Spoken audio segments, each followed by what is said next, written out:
Good morning. This is a critical moment in our battle against coronavirus. Yesterday, there were 55,000 new infections.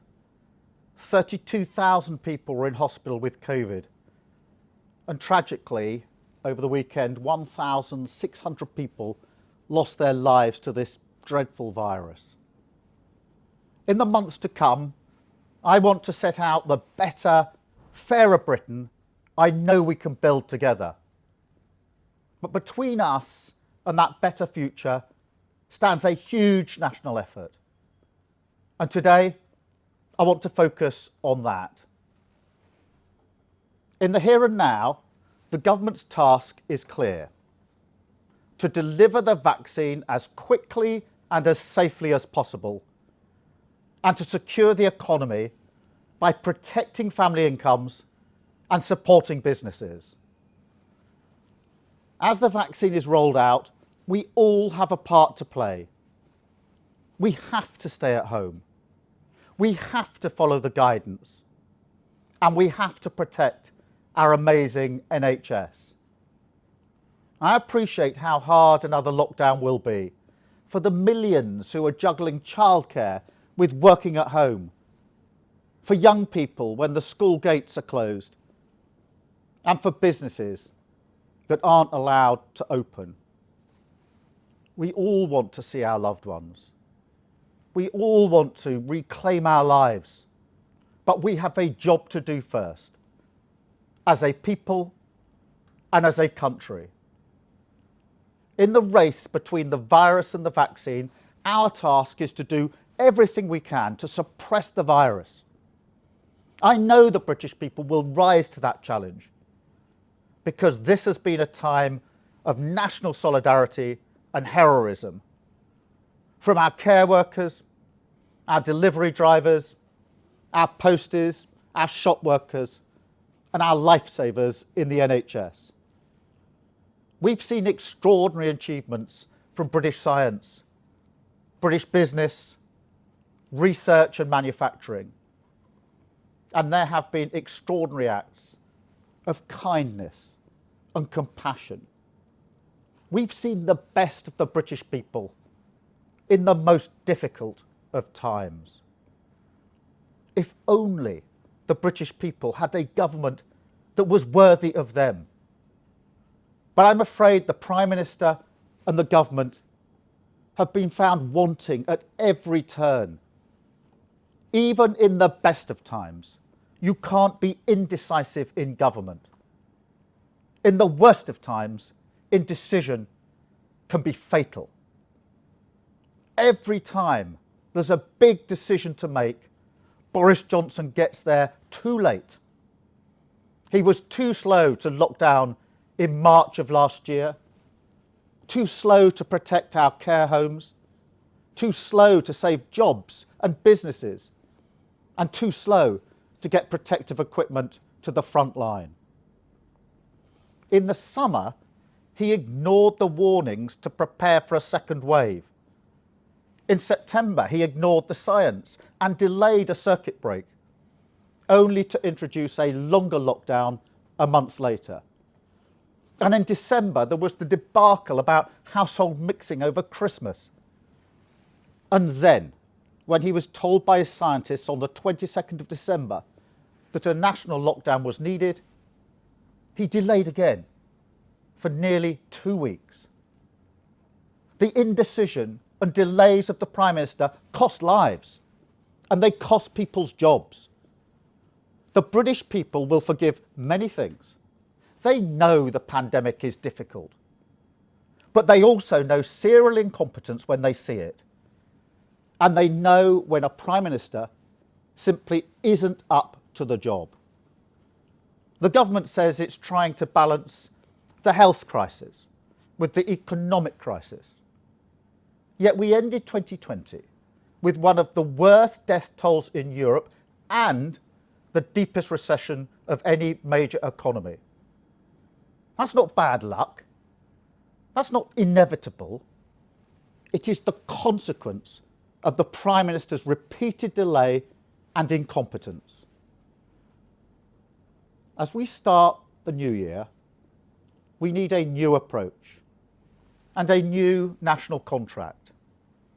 The British people stay at home and help get the virus under control. In return, the government delivers on their priorities by delivering the vaccine and securing the economy to protect family incomes and support businesses. The first priority is to get Britain vaccinated. This is now the only way out of the darkness. Thanks to our brilliant scientists, we were the first country in the world to get the vaccine. Let's be the first in the world to get our country vaccinated. That must be the focus for all of our efforts, the biggest peacetime project in our history.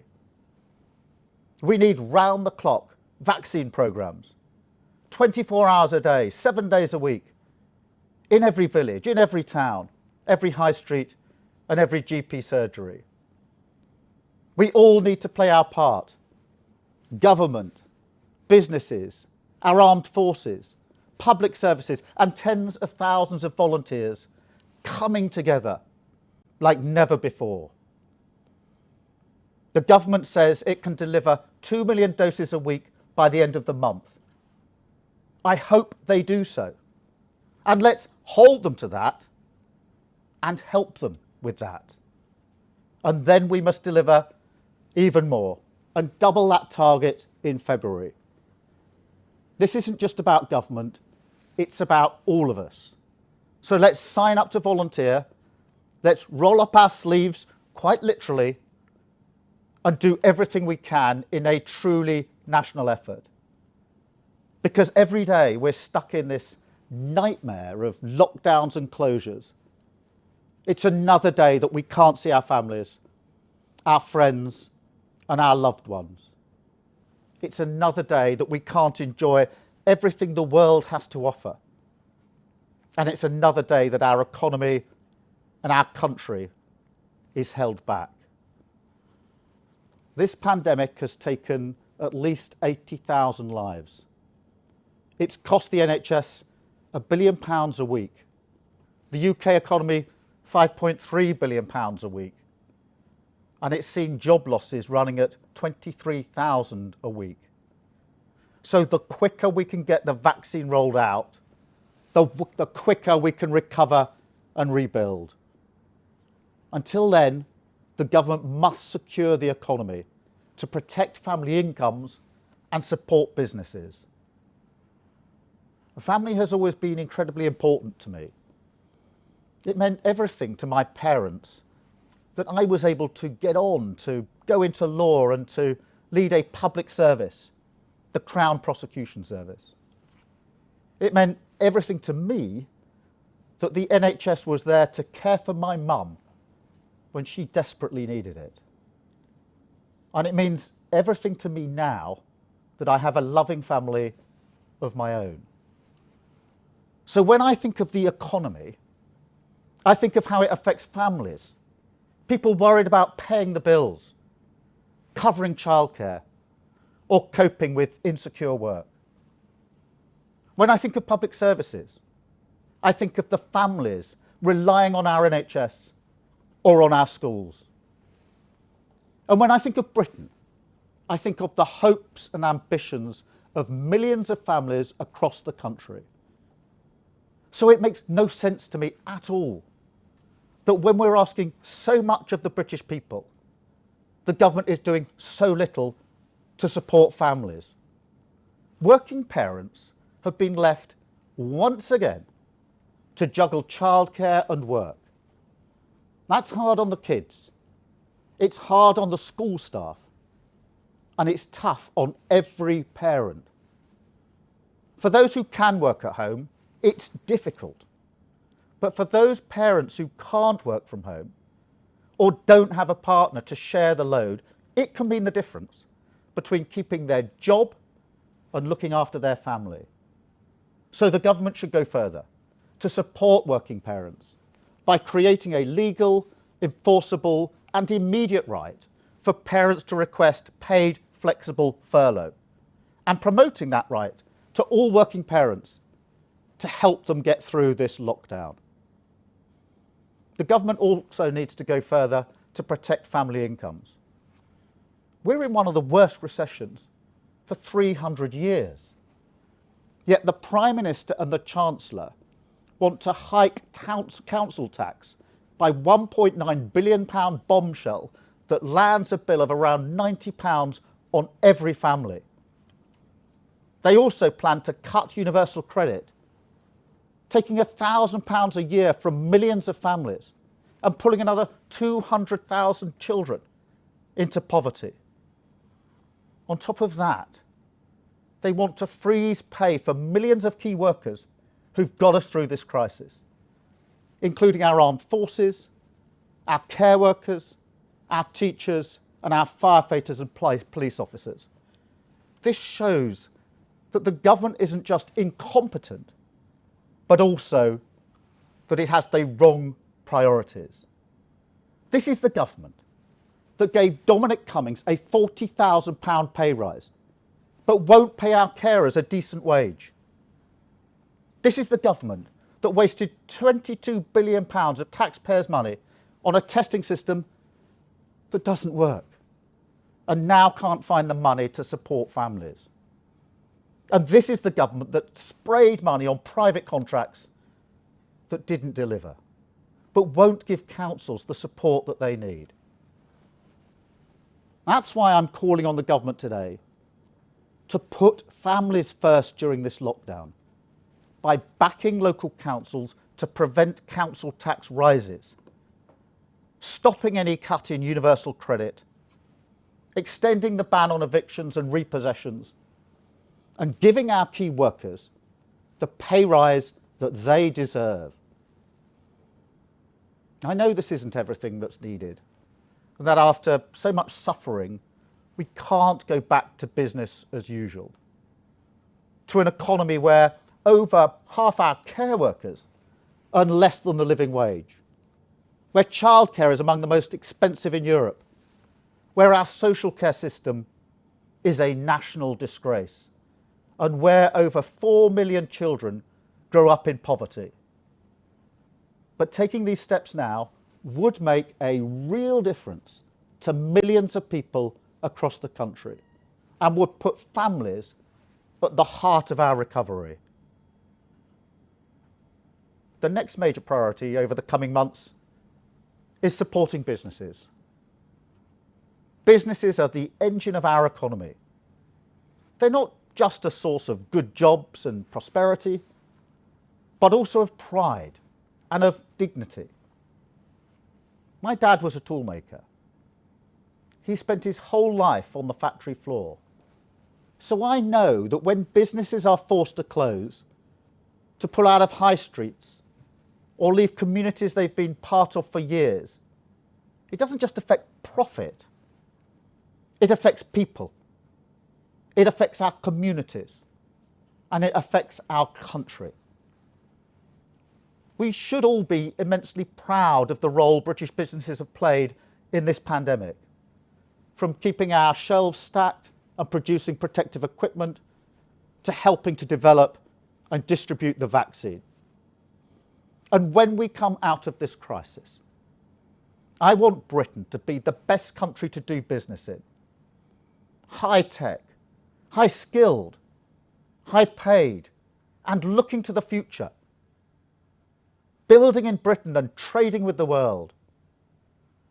But if we're to do that, the government needs to protect British businesses and to protect people's jobs now. That's why Labour's calling for the creation of 400,000 good jobs in low carbon sectors. Because this recovery has to be a green recovery. A High Streets Fight Back Fund to protect our local shops and retail. Because Britain can't reopen if our towns and high streets are closed. And for the government finally to close the huge gaps in support for the self-employed. Because if we're to rebuild our economy, we need the dynamism and creativity of everyone. To have excluded 3 million self-employed people last March was unfair. To do it again in the autumn added insult to injury. To continue now into the new lockdown is totally unforgivable. The package I've set out today shows Labour's priorities for the new year. Because in 2021, we need to write a new chapter in our national story. Britain shouldn't have been one of the highest death tolls in Europe and have the deepest recession. We shouldn't be facing the slowest recovery. And we shouldn't be suffering the tragedy of so many deaths every day from this virus. That we are is a mark of the serial failures of this government and how badly the British people have been let down. There will be hard months ahead, but the seasons will turn. A dark winter will give rise to a brighter spring. And when it does, I know that together we can build a better future, a country worthy of the sacrifices of the British people, just as we did in 1945, when Attlee's government built the welfare state from the rubble of war. We can restore pride and prosperity in every village, every town, every city, and every part of our United Kingdom. We can secure our economy, protect our NHS, and rebuild Britain so that it is the best country to grow up in and the best country to grow old in. In the months ahead, I'll be setting out Labour's vision for that better future and how we can build it together. For now, let us come together to walk through the darkness, safe in the knowledge that our scientists, our NHS, and the power of our solidarity will win out. Thank you. We'll now go to questions from the media, please. I think we should have Laura Kunsberg from the BBC first. Laura, good morning. Thank you very much, and thank you, Sir Keir. You said we must all play our part, we must all stay at home. But do you think the government should tighten restrictions still further, whether that's banning households mixing at all, for example, or closing nurseries? Well, Laura, we're obviously at the most serious stage. I think all the messaging this morning is that this week and possibly next week are going to be the worst, and that calls for the most serious of restrictions. I think there probably is more that we could do. An example is the question of whether nurseries should be open. There are other examples, and we may have to get tougher. But I think that the most important thing, if you like, is the message to people to stay at home, because that message and compliance with that message appears to me were much stronger last March than it is now. And I'd like to see the Prime Minister out every day at daily press conferences, ramming home that message to stay at home. So yes, we may need to look to tougher measures, but I think above all else, it's that critical messaging, stay at home, get back to the spirit of March, because this really is going to be, this week, the next few weeks, like to be the darkest weeks that we've faced during this pandemic. Thank you, Laura, very much. I think we're going to go to Shahab Khan of ITV next. Shahab. So again, a couple of quick questions, if I may. The government has spent huge amounts during the pandemic, which at some point will have to be paid back. In your speech, you talk about securing our economy. How do you plan on paying for all that money that's been spent on things like the furlough scheme? And also, Chris Whitty today has been saying that it's the most dangerous time in the pandemic. What extra measures do you think the government should be taking? And how long do you think these restrictions should be in place? Well, at the end of this, should we be going back to the tier system? Shahab, on the measures I've set out today, they are the measures that I think are needed here and now to get families and businesses through the next few weeks. And they need to be put in place urgently, because otherwise the cost will be in lost businesses and in lost jobs, and for working parents struggling with children at home. If these measures aren't put in place, it's going to be very, very tough. So that's the immediate issue. Of course, there is a borrowing issue for the longer term, but we have to secure protect families and businesses in this time.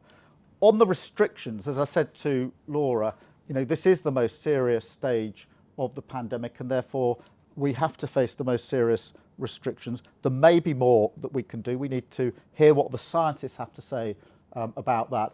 But that stay-at-home message is so important in this. And I'm afraid, one of the problems we've had in the last 9 months is the mixed messaging coming from the government that has made it so much harder. The vast majority of the British public will comply with the rules, will do what's asked of them, but they need absolute clarity as to what those rules are. As for how long the restrictions should stay in place, we're just going to have to see how quickly we can get people vaccinated. The government has set a target of 13 to 14 million by mid-February. We'll hold them to that, but we will also help them with that. I want them to succeed, as I'm sure everybody does, and to give everybody confidence to have the vaccine, which is the only way out of this. Thank you, Chehab, very much indeed. I think we're going to Kate McCann now at Sky. Kate. Hi, Sir Keir. Thank you very Morning. much. The government is talking quite a lot about compliance, but the data does show that in most cases people are sticking to the rules. In fact, they are being given more freedom than they were in the first lockdown. So is this criticism of the public fair, do you think? And can I just push you a little bit on what you said to Laura Kuenssberg just then? You did suggest that perhaps nurseries could be closed. What other tougher restrictions would you like to see introduced, and how would they get the number of cases down? Thank you.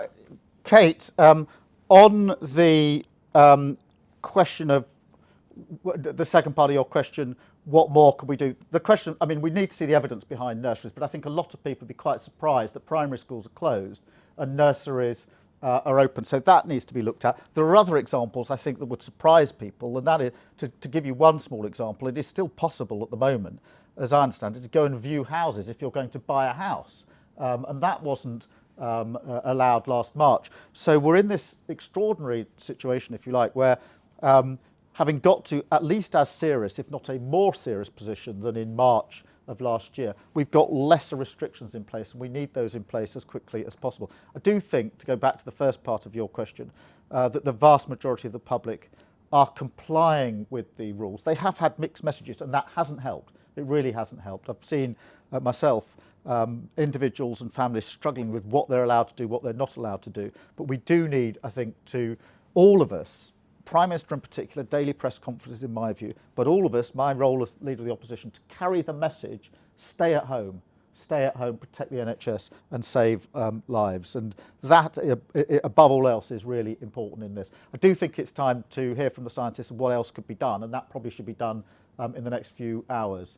Thank you, Kate, very much indeed. Let me go to Kate Ferguson this time at The Sun. Hi, Mr. Keir. Kate.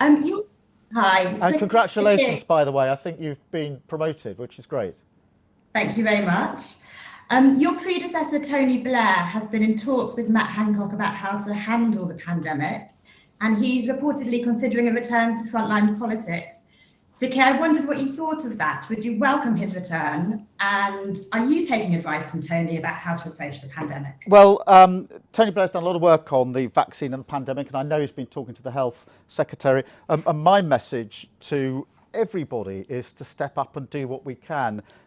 We've all got a responsibility to ensure that that vaccine is delivered as quickly and as safely as possible. And I think the more advice and support we can get from anyone, the better in this. And this is one of those areas where the government and the opposition are on completely the same page. We all want this vaccination programme to be rolled out as quickly as possible. And Tony Blair and his institute have done a lot of work on this. They've published some reports, and I think we can all be in discussions with Tony Blair and others about how we take that forward. But my strong message is everybody step up, everybody play your part, and that includes all of us putting our shoulder to the wheel to make sure this vaccine is rolled out just as quickly as possible. I saw an incredible example of that at a vaccine hub last week in Newham, where you had volunteers, you had doctors, you had community workers all coming together to get as many people through that hub as possible. And that's the spirit that we need to conjure up here in this national effort.